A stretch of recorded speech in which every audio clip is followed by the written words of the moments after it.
à tous et à toutes, bienvenue sur Free Matin, très heureuse de vous retrouver pour ce numéro d'émission matinale d'information et de divertissement. À suivre dans un instant la une des journaux avec Adera Chirou. Bonjour. Bonjour à vous, Nalé Diwan, chers amis internautes. Bonjour à la une de l'actualité ce matin. Les remerciements de Zaï Football Club à la presse nationale et internationale. Nous avons également la une des parutions ce matin. Quelques commentaires et analyses au sujet de la révision constitutionnelle et pour finir, la célébration de la Gani continue de faire couler beaucoup d'encre et de salive. Le bulletin matinal d'information sera signé Billy Laibi avec Arles Kitomé. On fera le débat. Bonjour. Bonjour.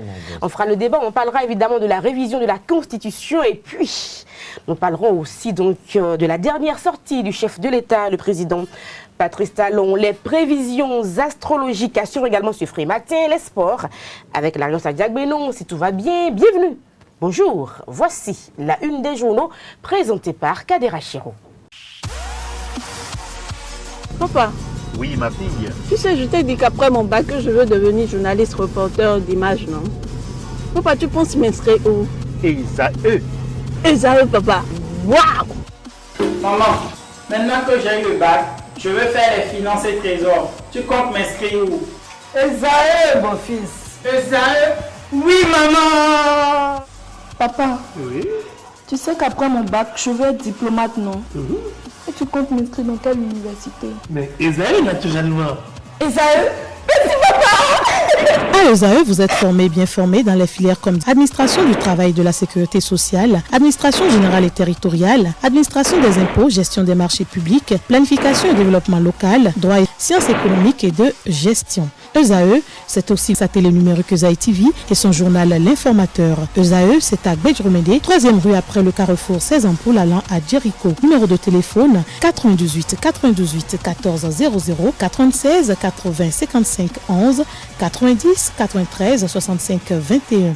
ESAE, l'excellence a un nom. Bonjour à nouveau, chers amis internautes. Nous démarrons ce matin, comme tous les matins, par le quotidien béninois d'information générale et d'analyse d'informateurs qui affiche Arifari Bako en manchette et titre. Grand oral de Arifari Bako sur zone franche de Canal 3 dimanche dernier.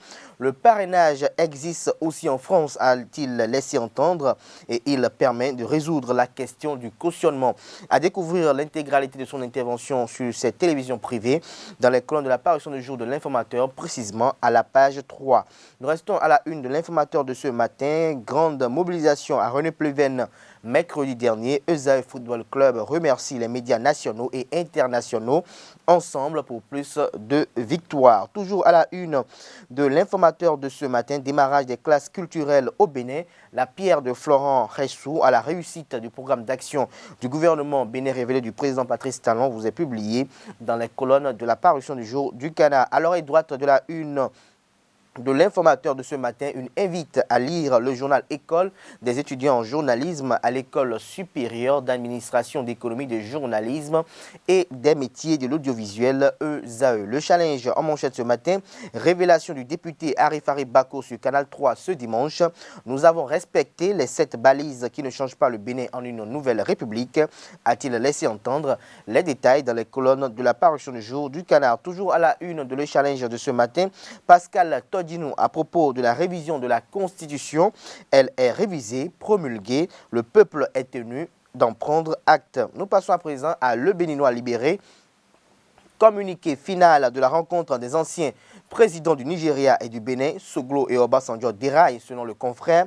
Les raisons de son titre vous sont publiées dans les colonnes de la parution du jour du Canard. Toujours à la une de Le Béninois libéré de ce matin, lancement des classes numériques. Aurélie Adam Souley Zoumarou donne le top depuis Niki. Point média, après le port, la SB2E puis, et si on optait pour un exécutif de blanc, Talon en sera toujours le chef, s'exclame le confrère. Le meilleur à présent. Pour la réouverture des frontières nigérianes, la communauté économique des États de l'Afrique de l'Ouest, CEDEAO, annonce une réunion tripartite entre le Bénin, le Niger et le Nigeria. La rencontre se tiendra le 14 novembre prochain à Abuja. Des précisions à la page 3 de la parution du jour de Le Meilleur. Toujours à la une De le meilleur de ce matin, forum des 10 ans des cellules de participation citoyenne le 14 novembre prochain. Alcrer et Social Watch Bénin annoncent les couleurs de l'événement. Des détails à la page 3 de la parution du jour du Canard. 13e circonscription électorale, Wallis Zoumarou et Malik Gomina. La paix des braves, plus de détails dans les colonnes de la parution du jour du Canard. L'événement précis à présent.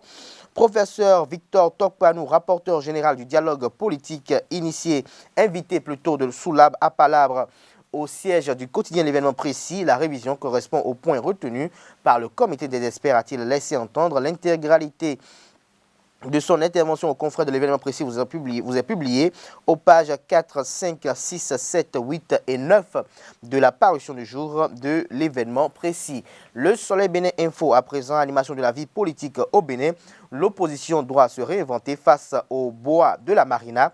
Des précisions sur cette chronique à la page 4 de la parution du jour du Canard. Le nouvel observateur politique au Bénin, quand la haine s'invite, s'exclame le confrère. Plus de précisions dans les colonnes de sa parution du jour. Libération, décryptage de la Constitution modifiée et promulguée par Arifari Bako. L'ancien ministre de Yahi note des avancées pour renforcer la démocratie béninoise. Le routier à la une ce matin, mise en œuvre parfaitement réussie du programme QEA, les douanes béninoises, un label de professionnalisme en Afrique. Des précisions sur ce titre dans les colonnes de la parution du jour du Canard. Nord-Sud quotidien politique, le bloc républicain fait sa rentrée samedi prochain. L'actualité à présent, célébration de Godomekwe, édition 2019, dimanche prochain. Le CA Pobli et le président Sokpen invitent toute la population de Godomé à ce rendez-vous. L'autre vision à présent, mise en œuvre des recommandations du dialogue politique. Les clarifications du député Gérard Benonchi sur la célérité du Parlement vous sont publiées dans les colonnes de la parution du jour du Canard. Nous passons au quotidien Les 4 vérités pour trouver des solutions à la réouverture des frontières nigérianes. Les présidents du Bénin, du Nigeria se rencontrent à Abuja le 14 novembre prochain. Matin libre en manchette ce matin.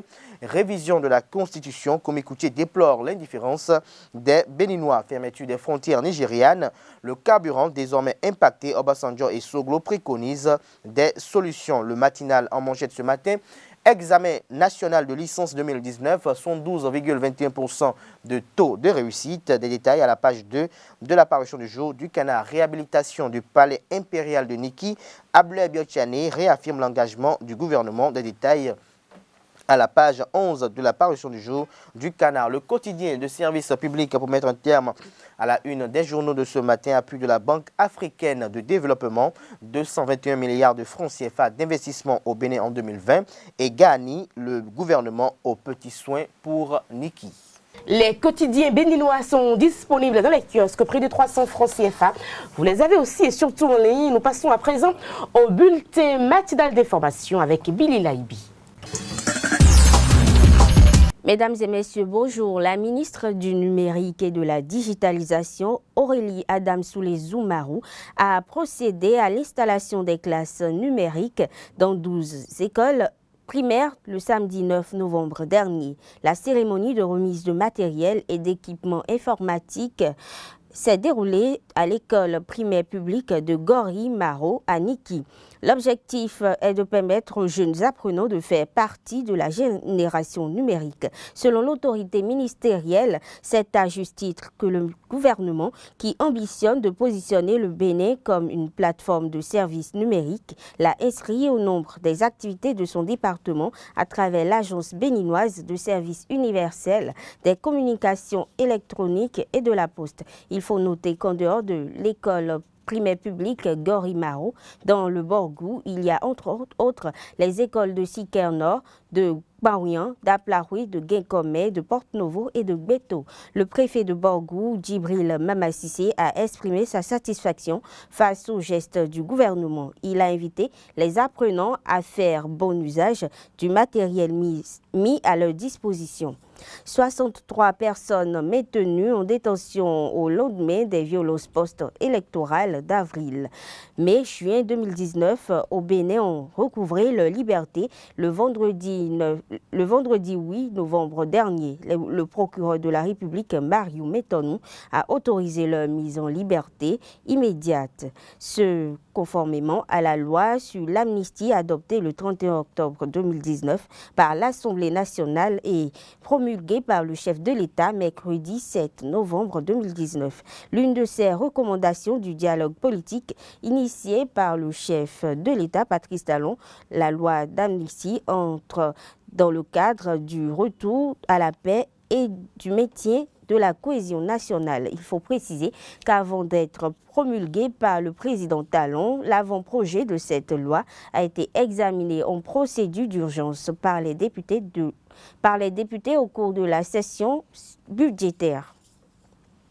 À travers un communiqué en date du 7 novembre dernier, le ministre de l'Intérieur et de la Sécurité publique, Saka Lafia, met en garde les églises, restaurants, bars et autres qui polluent l'environnement par le son qu'ils produisent au-delà des décibels indiqués par les normes. Cette mesure prise par le ministre vise surtout ceux qui sont dans le périmètre des écoles et centres de santé. Le communiqué insiste sur les dispositions du décret 2001-294 du 8 août 2001 portant réglementation du bruit en République du Bénin qui stipule que l'usage de tout appareil de communication par voie acoustique est formellement interdit quand il nuit aux populations environnantes,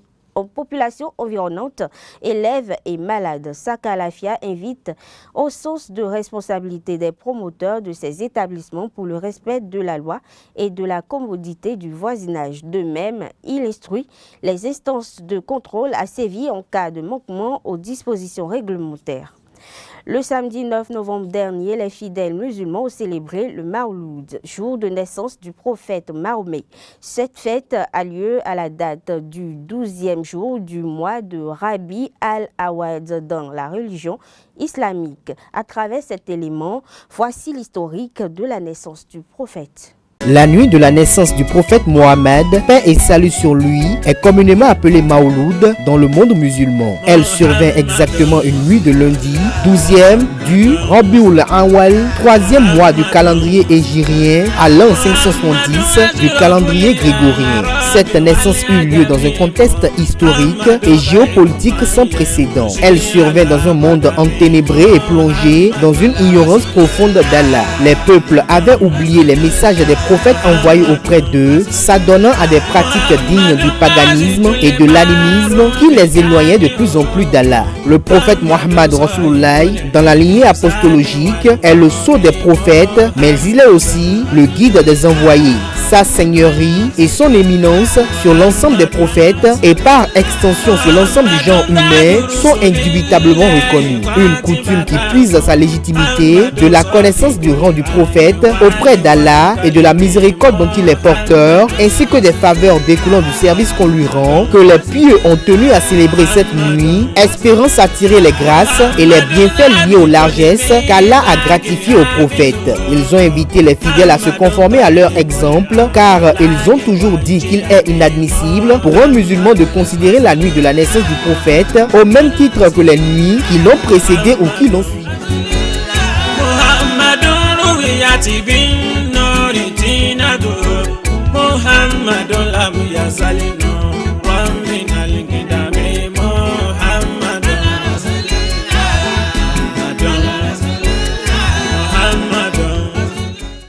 Mesdames et messieurs, ce sera tout pour ce bulletin de l'information. Merci de l'avoir suivi. La grande édition du journal est prévue pour 19h sur Zawi TV. Vous retrouverez donc Billy Laibi aux commandes. Le débat sur Frimaté, on parle de la révision de la Constitution. Qu'est-ce qui tombe? Oui, bien, c'est un sujet majeur au Bénin actuellement, notre Constitution qui a été retouchée le 1er novembre passé. C'est vrai qu'il y a beaucoup de voix qui s'élèvent, mais dans le fond, je crois que les Béninois ont fait ce qu'ils ont mis du temps à faire. Pendant près de 20 ans, les Béninois ont voulu toucher à cette Constitution parce qu'il y avait des points qu'il fallait quand même corriger. Il y avait la question, par exemple, de la Cour, de cette Cour qui pourrait s'occuper des grands responsables de ce pays, parce que depuis, il y a la Cour suprême qui a pris des dispositions, mais cette Cour n'était pas à même de régler les problèmes liés à la gestion de ceux qui ont été aux affaires, de façon que depuis 1990, aucun responsable, ministre ou président ou député n'a pu passer devant la justice pour répondre de ces actes. Mais aujourd'hui, des dispositions ont été prises pour que cela puisse être effectif, que les gens puissent vraiment répondre de ce qu'ils font de l'argent public. Et je crois que c'est une avancée notable.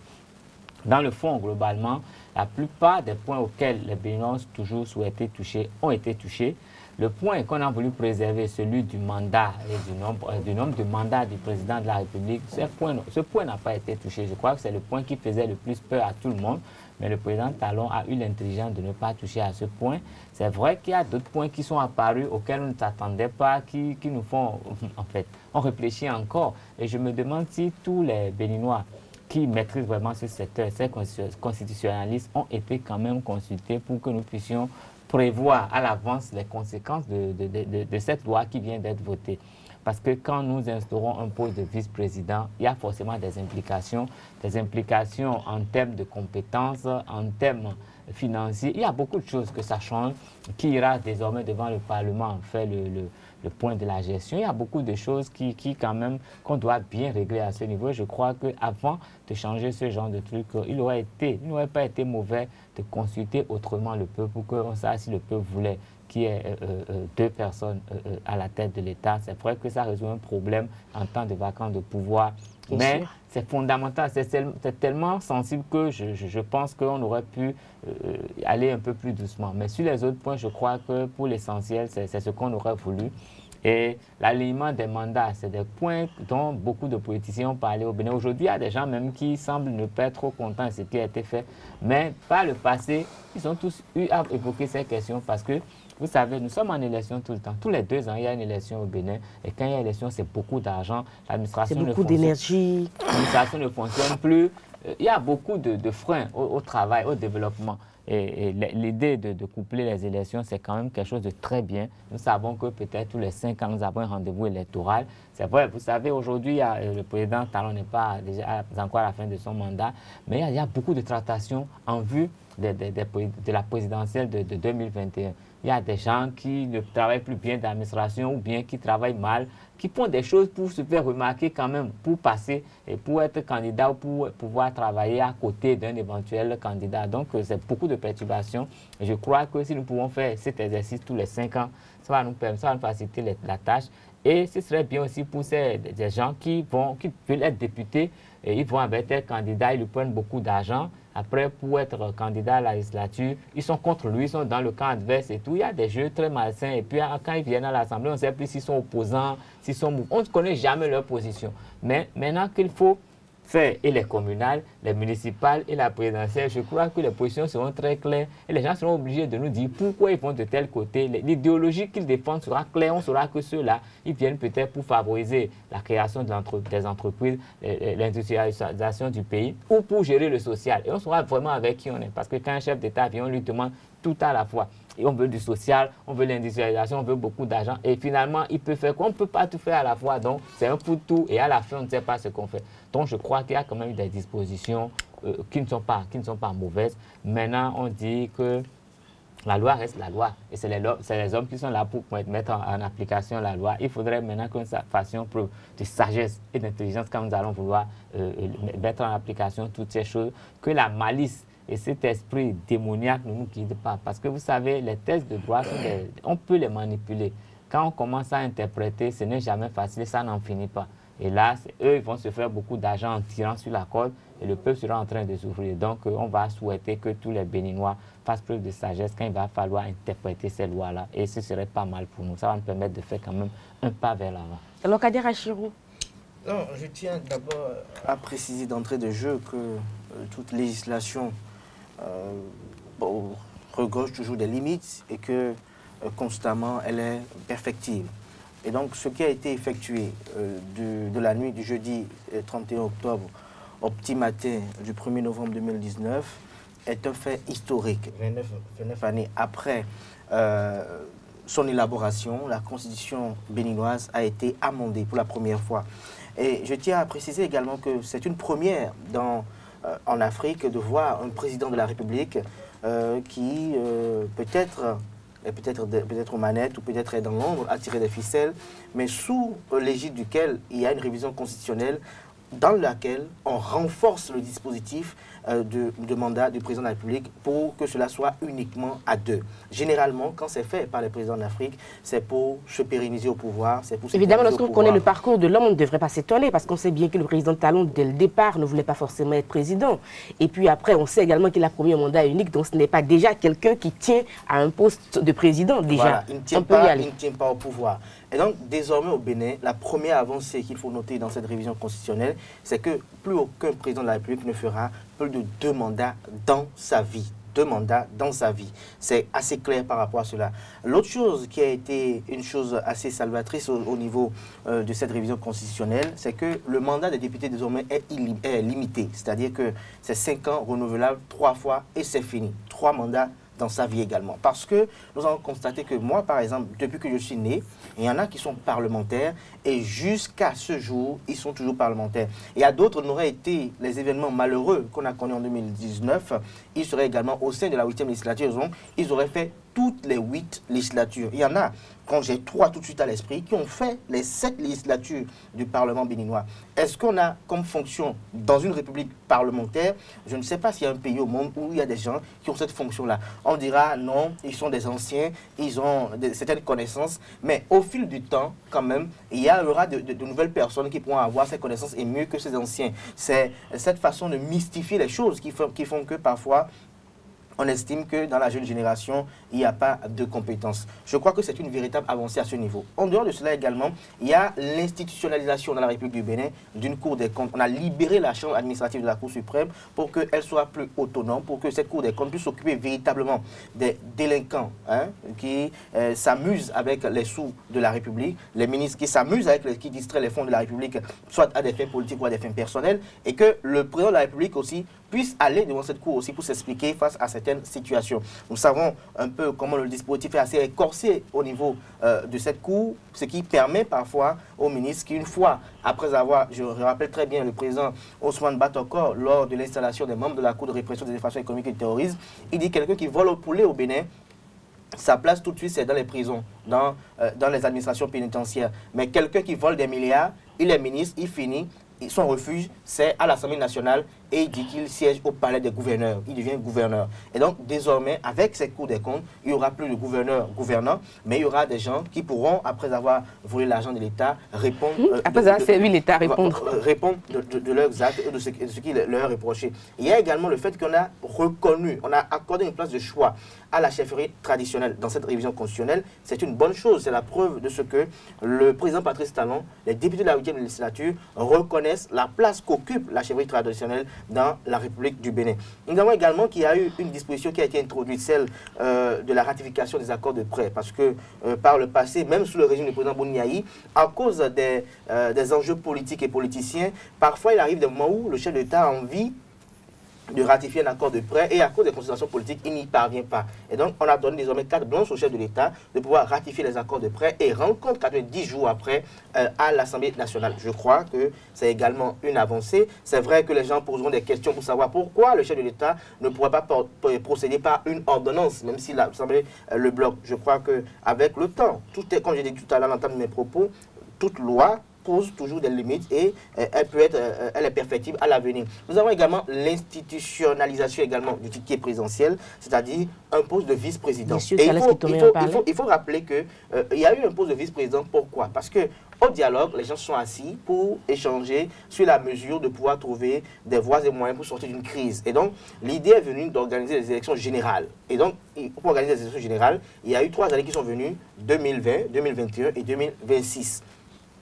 Pour institutionnaliser les élections générales, il faut d'abord aligner les mandats, ce qui a été fait. Mais quand on aligne les mandats et que les mandats sont peut-être tous de 5 ans, s'il arriverait que peut-être au cours d'un mandat X, au cours de la 2e année, il y a un président ou il y a un cas de vacances de pouvoir, ça veut dire que tout de suite, il y a des élections qui doivent être organisées. Et donc, il faut toucher à la Constitution. Et qu'une fois que les élections sont organisées, ça décale ça décale le mandat, ce qui fait que les élections ne seront plus groupées, elles ne seront plus générales. Et donc c'est pour évacuer cette question, pour qu'il n'y ait pas de vide, qu'on a décidé désormais d'institutionnaliser un vice-président qui pourra conduire les affaires de la République jusqu'à la fin, parce qu'il est également un élu, parce qu'il est élu sur la même liste que le président de la République. C'est une idée qui est émise par la 8e législature.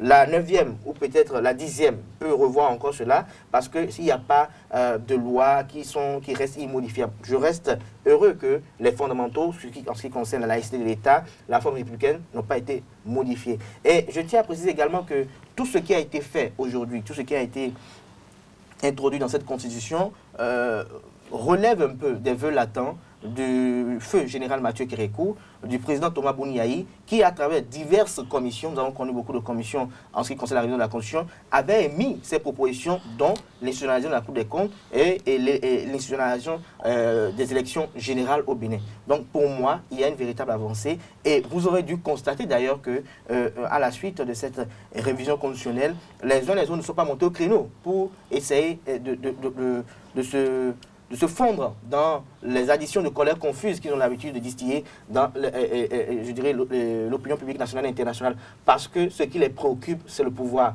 Et du moment où le chef de l'État n'a pas effectué une révision constitutionnelle pour s'éterniser au pouvoir, pour pérenniser une dynastie, ça ne pose pas un problème. C'est dire que même si Patrice Talon part, s'il y a des imperfections, s'il y a des failles, parce que toute œuvre humaine est perfectible, il y aura encore une législature qui pourra revoir les choses et amender cette constitution. Et je suis heureux, et j'en finirai là, que ce mythe soit définitivement tombé, parce que la France que nous plaisons de citer, les États-Unis que nous plaisons de citer, ont déjà effectué plus de 20 fois des amendements constitutionnels, alors que nous sommes là tout le temps à les citer, mais nous avons du mal à le faire parce que nous craignons le fait qu'il y ait un président qui veut s'éterniser au pouvoir. Alors, Kalax Itomé, le mythe est tombé. On peut se la faire maintenant. Non, mais pas pour autant. C'est vrai que ça a été fait, mais ça nous pas. C'est pas la boîte de Pandore qui est ouverte de cette façon, parce que si on la prend comme ça veut dire que à tout vent on pourrait réviser la Constitution, mais il faudrait qu'il y ait forcément des questions essentielles, des questions qui peuvent vraiment toucher à notre équilibre, au bien-être de notre État pour toucher à la Constitution, parce que c'est quand même sacré. C'est vrai, la France et les États-Unis qui ont été cités, c'est des nations qui ont eu à toucher à leur Constitution, mais chaque fois c'était par rapport à des sujets très très sensibles où toute la classe politique s'était mobilisée, était montée au créneau. Donc, ensemble, ils ont convenu de revoir certaines lois. C'est vrai qu'ils ont fait des amendements qui ont été annulés par d'autres amendements après, mais c'était vraiment essentiel. Ce n'était pas pour des cacahuètes de toute façon. Retenez votre souffle. On reparle donc de l'entretien du chef de l'État demain sur Free Matin, Kader Achiro. Kalax Itomé, merci à vous. C'était le débat. Nous passons au sport et à l'horoscope du jour. Les prévisions astrologiques sur Free Matin, nous commençons par les amis Bélier, un bon équilibre est possible aujourd'hui, bien qu'il y ait eu et qu'il y aura plus de distractions dans votre vie. C'est un excellent moment pour la détermination dans votre carrière ou pour avoir encore plus de clarté avec votre orientation de vie. Amis Taureau, une influence stimulante affecte vos secteurs de la vie, de l'aventure, de la créativité et de l'amour. Gémeaux, vous êtes plutôt en bonne forme pour consacrer vos énergies à un projet important ou à une entreprise qui vous tient vraiment à cœur.